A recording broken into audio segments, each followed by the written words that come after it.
Hi hello welcome back to my channel నీలిమో Tirupati vlogs. ఎలా ఉన్నారండి? అందరూ బాగున్నారా? నేనైతే చాలా బాగున్నాను.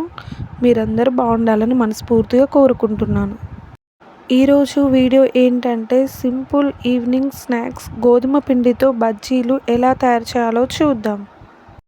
పిల్లలు స్కూల్ నుండి రాగానే ఈ స్నాక్ చేసి పెట్టారనుకోండి, పిల్లలు చాలా హ్యాపీగా ఫీల్ అవుతారు. చాలా త్వరగా క్విక్గా అయిపోతుంది ఈ స్నాక్. ముందుగా ఒక మిక్సింగ్ బౌల్ తీసుకోవాలి. తీసుకొని అందులో తురిమిన బెల్లం 1.5 కప్పు తీసుకోవాలి. మనం ఏ కప్పుతో అయితే బెల్లం తీసుకున్నామో అదే కప్పుతో 1.5 కప్ వాటర్ పోసుకోవాలి. అందులో వాటర్ పోసుకొని స్పూన్తో కలుపుకోవాలి. కలుపుకున్న తర్వాత ఇప్పుడు స్టవ్ ఆన్ చేసుకోవాలి. స్టవ్ ఆన్ చేసుకొని ఇవి గిన్నెని స్టవ్ మీద పెట్టుకోవాలి. స్టవ్ మీద పెట్టుకొని స్పూన్తో కలుపుకోవాలి. మనకు పాకం ఏం అవసరం లేదు, బెల్లం కరిగిపోతే సరిపోతుంది. ఇప్పుడు నీళ్లు బాగా మరుగుతున్నాయి కదా.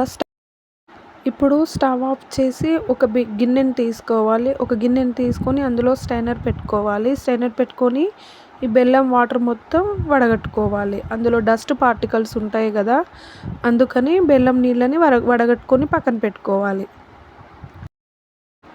ఇప్పుడు ఇందులో ఏ కప్పుతో అయితే బెల్లం తీసుకున్నామో అదే కప్పుతో గోధుమ పిండి తీసుకోవాలి.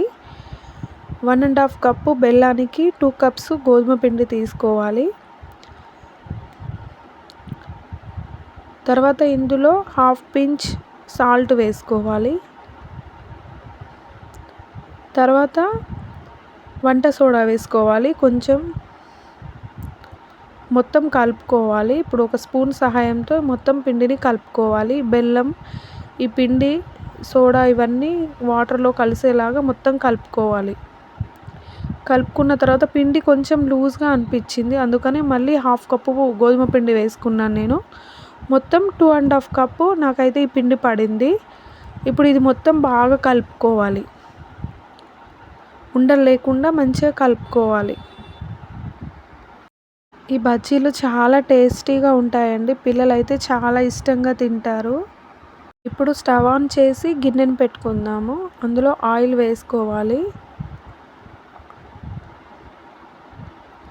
డీప్ ఫ్రైకి సరిపడంత ఆయిల్ వేసుకోవాలి.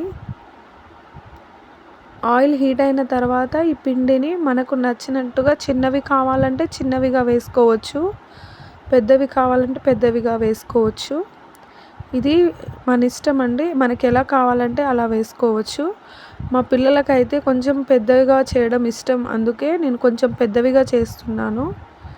ఇలా చేసుకొని టర్న్ చేసుకోవాలి. గోల్డెన్ కలర్ వచ్చాక టర్న్ చేసుకోవాలి. రెండు వైపులా గోల్డెన్ కలర్ వచ్చే వరకు ఫ్రై చేసుకోవాలి. సిమ్లో పెట్టి ఫ్రై చేసుకోవాలి. హైలో పెట్టి ఫ్రై చేసుకుంటే మాడిపోతాయి, టేస్ట్ అంత బాగోదు. కాబట్టి సిమ్లో పెట్టి చేసుకోవాలి. తర్వాత వీటిని తీసుకొని సర్వింగ్ బౌల్లో వేసుకోవాలి.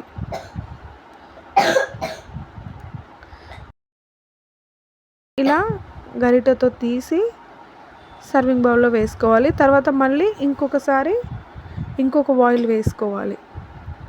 కొంచెం కొంచెంగా వేసుకోవాలి. వేసుకొని బ్రౌన్ కలర్ వచ్చేలాగా ఫ్రై చేసుకోవాలి. సేమ్ ముందు ఎలా చేసుకున్నామో ఇప్పుడు కూడా అలాగే చేసుకోవాలి. రెండు వైపులా గోల్డెన్ బ్రౌన్ కలర్ వచ్చే వరకు కాల్చుకోవాలి. కాల్చుకొని సర్వింగ్ ప్లేట్లో తీసుకోవాలి.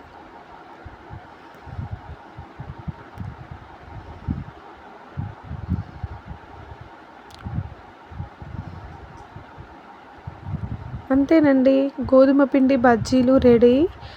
చాలా టేస్టీగా ఉందండి, చాలా బాగుంది. చూడండి ఎంత బాగా వచ్చాయో, చాలా బాగా ఉడికింది కదా లోపల. పిల్లలైతే చాలా ఇష్టంగా తింటారు. పిల్లలే కాదండి, పెద్దలు కూడా చాలా ఇష్టపడి తింటారు. ఒకసారి ట్రై చేసి చూడండి, చాలా బాగున్నాయి. మా బాబు కూడా చూడండి ఎలా తింటున్నాడో, చాలా బాగుందండి. ఖచ్చితంగా ట్రై చేయండి. నా వీడియో నచ్చితే లైక్, షేర్, సబ్స్క్రైబ్.